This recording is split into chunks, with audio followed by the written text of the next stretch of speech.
فعايلكم الحرات تهلهل وتنادي عفيلكم قواتك ترشد زين فعايلكم. سلام الله قلبي ورا الفارس.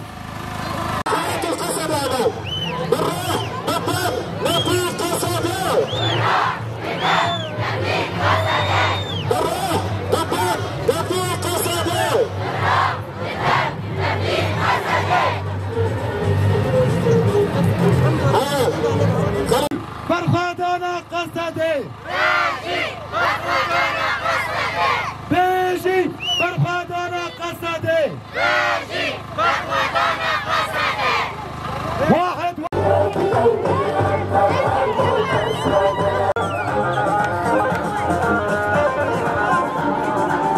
على إيقاع المد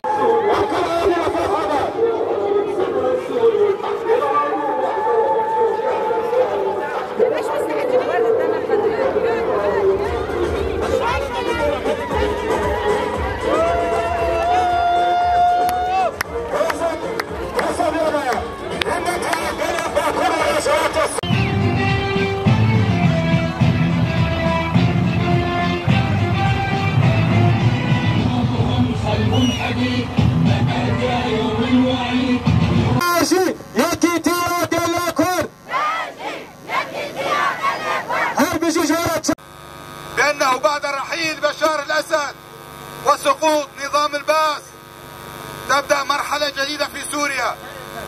في هذه المرحلة نؤكد أن سوريا يجب أن تكون للجميع، وأن قوات سوريا الديمقراطية قوات حماية للجميع، وأن هذه المنطقة أصبحت نموذجا لتطبيق النظام الديمقراطي وأخوة الشعوب، أصبحت مثالا لطليعة المرأة وحرية المرأة، أصبحت نموذجا يمكن الاعتماد عليه لبناء سوريا الجديدة. يمكننا أن نقدم باسمكم جميعا هذا المشروع لمن يتواجدون في دمشق الآن، ونقول لهم: إن كنتم تبحثون عن الحرية، إن كنتم تبحثون عن الديمقراطية، إن كنتم بالفعل تريدون سوريا موحدة، فهذا هو المشروع، مشروع الأمة الديمقراطية، مشروع وحدة وأخوة الشعوب، مشروع الإدارة الذاتية الديمقراطية في شمال وشرق سوريا.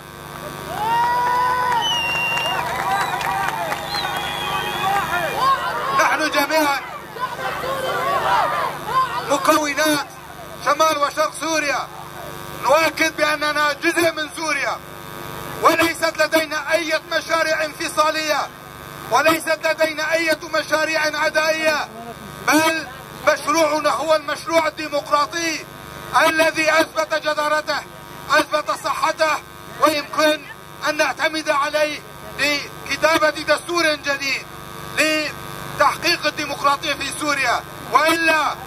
وإلا نخشى ما نخشاه، أن تتوجه سوريا إلى صراعات أهلية وداخلية في المستقبل القريب لا سمح الله، لأن مشروع القوموي، مشروع المركزي، مشروع الذي كان معتمدا سابقا يتسبب في تقسيم وتجزيء المنطقة، لكن مشروع الإدارة الذاتية الديمقراطية المعتمد على فلسفة الأمة الديمقراطية هو مشروع توحيد الجميع، مشروع توحيد سوريا.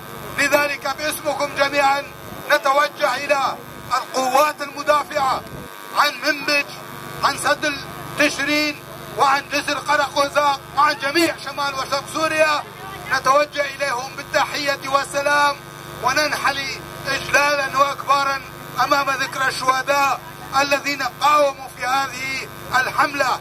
وأخص بالذكر الشهيد عزيز عرب الشاب المنبجي الذي كان من منبج وانضم إلى مجلس منبج العسكري وقاوم ببسالة ضد هذه المجموعات المرتزقة التي تدعمها تركيا التي تريد إحياء أحلامها الاحتلالية التي ما زالت موجودة لديها منذ أيام العثمانيين، ما زالت تريد احتلال مناطقنا. لذلك ما نود قوله للجميع: الاحتلال التركي يجب أن يخرج من مناطقنا، يجب أن يتركنا نحن كسوريين فيما بيننا نعالج قضايانا، نتحاور ونبني سوريا المستقبل.